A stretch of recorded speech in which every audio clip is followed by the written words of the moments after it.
ಕೇಳು ಮಾದೇವ ಮನ್ಸನ ಜೀವ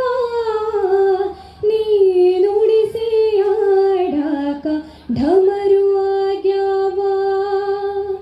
ಯಾಕ ಶಿವಲಿಂಗ ನಡೆಸುತ್ತಿ ಹಿಂಗ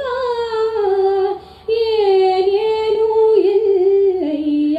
ನಮ್ಮ ಕೈಯಾಗ ಎಡವಿಸಿ ತಾಳ ಉರುಳಿಸಿ ದಾಳ ನಡೆಸುದೇ ಬಾಳ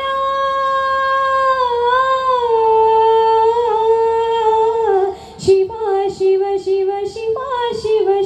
ಶಿವ ಶಿವ ಶಿವನೇ ಹರ ಹರ ಹರ ಹರ ಹರ ಹರ ಹರ ಹರನೇ ಶಿವ ಶಿವ ಶಿವ ಶಿವ ಶಿವ ಶಿವ ಶಿವ ಶಿವ ಶಿವನೇ ಹರ